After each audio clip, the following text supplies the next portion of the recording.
Hi guys, welcome back to my YouTube channel. Thank you so much for liking, sharing and subscribing my vlogs and I hope आपको मैं अच्छा लग रहा हूँगा। आज का topic एक बहुत ही सेंसिटिव टॉपिक है जिसके ऊपर हम अच्छे से डिस्कशन करेंगे और मैं चाहता हूँ कि आप अपना ओपिनियन भी दें। पहले ये वीडियो देखते हैं। आह, ये वीडियो अभी रिसेंट का ही है, मुंबई का ही है, जिसमें एक बाप अपनी बेटी को गोद में लेके भाग रहा है हॉस्पिटल के लिए और इसमें एक एम्बुलेंस स्टक हो गई है। कहने को तो इंडिया फोर्थ नंबर पे आ गया लार्जेस्ट इकोनॉमी में। Largest economy in the world में फोर नंबर पे है, 192 कंट्रीज में से है। तो आप ये सोचो कि कंट्री कैसे डेवलप हो रही है। बट क्या ये सब चीजें डेवलप हो रही हैं इंडिया में? आप देखो, नंबर्स बढ़ रहे हैं, इंपोर्ट एक्सपोर्ट बढ़ रहा है, हम ब्रिजेस बना रहे हैं, रोड्स बना रहे हैं, अच्छी अच्छी बिल्डिंग्स बना रहे हैं, नए नए टावर्स आ रहे हैं। बट ये सब चीजें डेवलप हो रही हैं इंडिया में जिस चीज की सबसे ज्यादा नीड है? आपको क्या लगता है? हाल ही मोदी जी G7 समिट्स में जा रहे हैं, कॉमनवेल्थ में अपनी बिडिंग स्टार्ट हो रही है, फीफा के लिए भी बिडिंग स्टार्ट हो रही है, नए नए वर्ल्ड कप हो गए उसको हम होस्ट कर रहे हैं। बट जो बेसिक चीज है, हेल्थ केयर, वो सबसे ज्यादा लैक कर रहा है हमारी कंट्री में, जानते हुए कि हम इस कंट्री में हेल्थ केयर बहुत ज्यादा इंपॉर्टेंट है। तो चलिए शुरू करते हैं और हम डिस्कस करते हैं एम्बुलेंस का कल्चर, जो कि इंडिया में आपको ये दिखाएगा कि हम कितना पीछे हैं पूरी दुनिया से। एम्बुलेंस जो कि एक गाड़ी नहीं है, वो पूरा एक व्हीकल है जिसमें एक नई जान बचाई जा सकती है, नई जान दी जा सकती है। बर्थ भी हो सकता है। अगर कोई मरने वाला है तो उसको तुरंत वेंटिलेटर पे भी डाल के उसका इलाज वहीं के वहीं स्टार्ट हो सकता है। बट बेसिक नेसेसिटीज के अलावा, एक मेडिकल एड के अलावा, एक फर्स्ट एड किट जो कि स्कूल की एक क्लासरूम में भी होता है, वही सिर्फ एक एम्बुलेंस में होता है इंडिया में। तो आप ये सोचो कि अगर बाय चांस कोई इमरजेंसी है कहीं भी और वहां पे एम्बुलेंस पहुंची है, तो वो सिर्फ एक ट्रांसपोर्ट व्हीकल है और उसके अलावा कुछ भी नहीं है। उसमें बस एक डंडा लगा होगा, एक ग्लूकोज की बॉटल, एक सिरिंज, बस उसमें भी बंदा बैठा हुआ है, भले उसकी कितनी भी इमरजेंसी हो। एक सर्वे के मुताबिक मुंबई जैसे बड़े सिटीज, दिल्ली, बैंगलोर में एम्बुलेंस का response time near by two near by 60 to 90 minutes है, जो कि 10 to 12 मिनट्स ही होना चाहिए बस।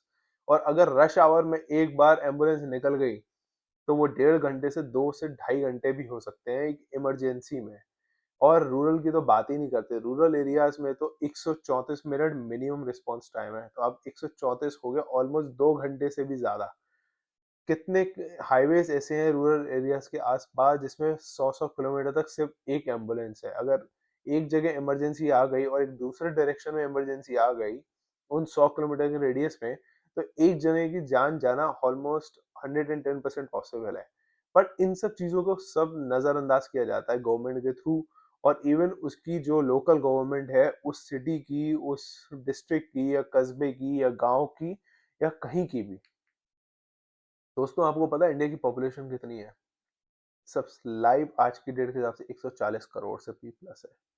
और आपको एक मेरा सेकंड क्वेश्चन ये है, आपको ये पता है कि एम्बुलेंस कितनी होंगी? मैं 2 सेकंड का पॉज लेता हूँ, आप सोचिए। 18,000 मैक्सिमम, जो भी अभी रिसेंट सर्वे के हिसाब से है। और उसमें से 3,500 ही सिर्फ एडवांस लाइफ सपोर्ट है। एडवांस लाइफ सपोर्ट जो एम्बुलेंसेस हैं वो ये होती हैं जिनमें हाईटेक इक्विपमेंट्स होते हैं। अगर बाई चांस किसी को हार्ट अटैक हुआ है या किसी को वेंटिलेटर की नीड है या मे बी उससे भी ज़्यादा की नीड है, तो एम्बुलेंस ही वहीं पे ही उसका इलाज स्टार्ट कर सकती है। वहाँ पे हाईटेक डॉक्टर्स बैठे होते हैं जो उनकी हेल्प कर सकते हैं। वो भी सिर्फ 3,500 है। और आपको भी पता है ये सिर्फ बिग सिटीज़ में ही पॉसिबल है। बहुत जो छोटे सिटीज़ होते हैं, मिनी मे बी सबर्ब्स होते हैं, वहाँ पे ये पॉसिबल भी नहीं हो पाता है। तो आप ये सोच सकते हैं कि वहाँ पे इलाज करना कितना मुश्किल है।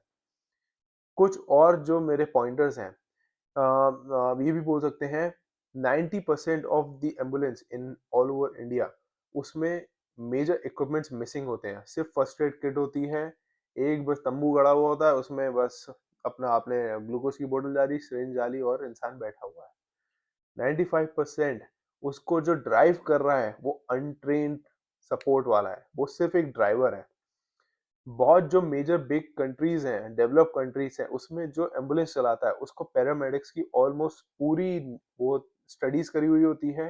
उसने 4 साल की डिग्री कोर्स ली होती है कि जब वो पहुँचे, तो वो तुरंत ही पेशेंट को वो सपोर्ट करे और उसको life as a life support as doctor उसका पैरामेडिक्स स्टार्ट कर पाए। बट इंडिया में जो भी एम्बुलेंसेस चला रहे होते हैं, वो सिर्फ़ एक मैजिक ड्राइवर है, 10-15 हज़ार, 20 हज़ार की नौकरी कर रहे हैं और उनको कुछ भी मतलब एक बेसिक नॉलेज भी नहीं होती कि अगर पेशेंट को ट्रीट करना हो तो कैसे करें। सेकंडली, आप ये मानेंगे नहीं, एम्बुलेंसेज़ है ना, अगर मैंने मेरा कॉल आया कि मुझे एम्बुलेंस चाहिए और मुझे मेरे हार्ट की कुछ प्रॉब्लम हुई है, मुझे जल्दी से वहाँ पे आना है, हॉस्पिटल आना है। यहाँ से कॉल आया कि डेड बॉडी ट्रांसपोर्ट करनी है। तो आपको पता है एम्बुलेंस किसके पास जाएगा? डेड बॉडी वाले के पास। क्यों? क्योंकि मार्जिन हाई है। उसका मार्जिन इतना हाई होता है, वो उससे इतना पैसे माँग सकता है, तभी जो एम्बुलेंसेज़ होती हैं, ये जो सर्विसेज़ होती हैं, वो प्रेफ़र करती हैं कि डिसीज़ ट्रांसपोर्ट वो हो। तो एक सर्वे और हुआ था जिसमें 89 टू 90% एम्बुलेंसेस सिर्फ डिसीज ट्रांसपोर्ट में ज़्यादा यूज़ होती हैं और वो एक जो इसको इलाज की नीड है, जिसको ट्रांसपोर्ट करना है, उसको नज़रअंदाज कर दिया जाता है। तो आप ये सोचिए कि ये कितनी गलत बात है, बट इस पे कभी कुछ आवाज़ नहीं उठती, कभी कोई गवर्नमेंट इनिशिएटिव नहीं आता है। अब हम जानते हैं कि प्रॉब्लम कहाँ आती है। इंडिया में टोटल जीडीपी का 2 से 3% ही हेल्थ केयर पे एलोकेट होता है बस। इस बार के बजट में 99,000 करोड़ 99,000 करोड़ सिर्फ हेल्थ केयर में एलोकेटेड है। 140 करोड़ की जनता है। आप उसके हिसाब से सोचिए कि जो मेजर डेवलपिंग कंट्रीज भी होती है ना, वो भी 10 से 12% एलोकेट करती है हेल्थ केयर को। कनाडा हुआ 10 से 12%, चाइना 3 से 4% से भी ज्यादा, मतलब ऑलमोस्ट 7 टू 8%। इंडोनेशिया इकोनॉमी में भी हमसे छोटा है, पर वो भी 7% नियर बाय एलोकेट करता है सिर्फ हेल्थ केयर के लिए। तो गलती सिर्फ हम में या हॉस्पिटल चलाने वाले या एम्बुलेंस चलाने वाले या रूरल एरियाज या अर्बन एरियाज चलाने वाले जो छोटे छोटे एमपी एमएलए होते हैं, उनकी गलती नहीं है। गलती ये है कि उसमें हम लोगों को नॉलेज नहीं दी जाती है। उसमें हम लोगों को पढ़ाया नहीं जाता कि एक एम्बुलेंस जा रही हो तो कैसे हमें उसे टैकल करना है, हमें कैसे रास्ता बनाना है, कैसे इमरजेंसी को मतलब तुरंत हमें देखना है। आप ये सोचिए कितनी बार तो आप खुद एग्री करेंगे, ऐसा होता है कि एम्बुलेंस जा रही है, पीछे से गाड़ी अपना रास्ता बनाने लगती है कि चलो एम्बुलेंस के पीछे लग जाते हैं और हमारा भी रास्ता कट हो जाएगा। कितने तो ऐसे सीन हैं जिसमें एम्बुलेंस को रास्ता ही नहीं दिया जाता है, बाइक और गाड़ी वाले ही निकाल लेते हैं। कुछ वीडियोज़ हैं जो इसी व्लॉग में मैंने डाले हैं, आप देखेंगे कि उसमें क्या हो रहा है, कैसे लोग मतलब ऐसे प्रिटेंड करते हैं कि कुछ भी नहीं है, एक एम्बुलेंस एक इमरजेंसी व्हीकल नहीं है, बस एक नॉर्मल व्हीकल है जो हमारे बगल से बस निकल रहा है, बस उसका फ़ायदा और उठाया जाता है। तो अब आप देखेंगे एक कंट्री जहाँ ये बेसिक चीज़ एक कल्चर में मानी जाती है, एम्पैथी कल्चर में माना जाता है, और एक कंट्री ये है जो 4th largest economy in the world है, बट वहाँ के लोगों को एक बेसिक सेंस भी नहीं है कि इमरजेंसी और एम्बुलेंस में कैसे ट्रीट किया जाता है लोगों को, कैसे हमें तुरंत ही इनिशिएटिव उठाना है। जो इमरज जो भी एम्बुलेंस होती है, मैं आपको एक बात बताना चाहता हूँ, जब एम्बुलेंस निकल रही होती है ना, तो सिर्फ़ एक डॉक्टर भी इसका ट्रीटमेंट नहीं कर रहा होता है। हम भी लोग एक पैसिव वे में उसका ट्रीटमेंट कर रहे होते हैं, उसके लिए जगह बना के ताकि वो जल्दी निकले और उसका इलाज स्टार्ट हो पाए। तो गाइस, एक जैसे हम बोलते हैं ना पैसिव इनकम, तो वो भी एक पैसिव सपोर्ट है, एक पैसिव हेल्प है जो हम उसकी करते हैं, पेशेंट की करते हैं, सिर्फ एक रास्ता बना के, और इससे ज़्यादा हमें कुछ भी नहीं है। प्रॉब्लम सिर्फ एक ट्रैफिक नहीं है, एक गवर्नेंस है, एक अकाउंटेबिलिटी है, जो एक बहुत मिसिंग है इंडियंस में। और मैं बहुत ज़्यादा बिलीव करता हूँ कि लोग उसमें पढ़े-लिखे लोग जो एक बहुत ज़्यादा एजुकेटेड हैं, वो भी उस चीज़ का फ़ायदा उठाते हैं। अगर एम्बुलेंस जा रही हो, अपना रास्ता बनाएँगे उसी में ताकि वो निकल पाएँ। मोदी जी ने रिसेंटली अडानी का एलआईसी को प्रेशर डाला कि 30,000 करोड़ अडानी ग्रुप में इन्वेस्ट करो, क्योंकि अडानी को किसी ने भी लोन नहीं दिया। सारी फॉरेन बैंक्स ने उसका लोन डिक्लाइन करा, तभी गवर्नमेंट ने एलआईसी को प्रेशर डाल के अडानी को 30,000 करोड़ दिलवाया। अगर उसका 10,000 करोड़ भी लिया जाता ना, मतलब एलआईसी से बोला जाता, एलआईसी तो पहली बात सारा पैसा एक गरीब से लेके अमीर तक का होता है, हर जगह 10 रुपए तक की एलआईसी पॉलिसी करके कुछ कुछ लोग लाखों की पॉलिसी करते हैं। एलआईसी का पैसा एलआईसी वाले जो पॉलिसी वाले भरने वाले हैं, उनके ही काम नहीं आ रहा है, सिर्फ इन बिलियनर्स के काम आ रहा है, क्योंकि वो वोट बैंक बने हुए हैं गवर्नमेंट की। वो सारा पैसा अपना गवर्नमेंट पे पैसा लगाते हैं और ताकि वो अपना वोट खरीद सके। रिसेंट सर्वे में जो हुआ है, ये लास्ट वीक ही पता चला है और जिसमें अपोजिशन भी बहुत ज़्यादा गुस्से में है कि मोदी मिस्टर मोदी ने कैसे हेल्प करी अडानी ग्रुप की 30,000 करोड़ एलआईसी से कैसे दिलवाए, वो भी प्रेशर डाल के। 30,000 करोड़ आपको पता है? वो जो 17,000 मैंने आपको जो बताया था एम्बुलेंसेस हैं, वो सीधे-सीधे 1.5 लाख हो जाती। अगर वो 30,000 करोड़ मोदी जी अडानी ग्रुप को ना करवा के उसका एक यूज़ कर दे और हॉस्पिटल्स और एम्बुलेंस और कुछ एजुकेशन प्रोग्राम्स होते जो लोगों के लिए स्टार्ट किए जाते।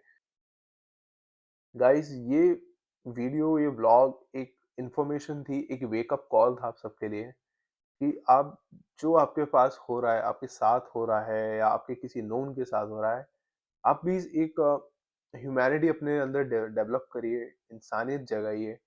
जीडीपी तो बढ़ जाएगी, नंबर्स बढ़ जाएँगे, कल भी हैं, परसों भी हैं, जीडीपी तो बढ़नी है, बट अगर ह्यूमैनिटी नहीं रहेगी तो आप जीडीपी का सिर्फ़ अचार ही डाल पाओगे और कुछ नहीं। ये सब चीज़ें एक पर्सनल डेवलपमेंट है। अगर आपको लगता है कि आपके घर में कोई छोटा वर्ग का कोई काम करने आता है, आप उसको समझाइए, उसको भी एजुकेट करिए इन सब चीज़ों के लिए। ग्रोथ है, हमारे अंदर बिल्डिंग्स हैं, हमारे नए-नए ब्रिजेस हैं, नए पुल, पहाड़, ट्रम्प टावर सब है दुनिया में, बट हमारे अंदर इंसानियत नहीं है। जय हिंद, जय भारत।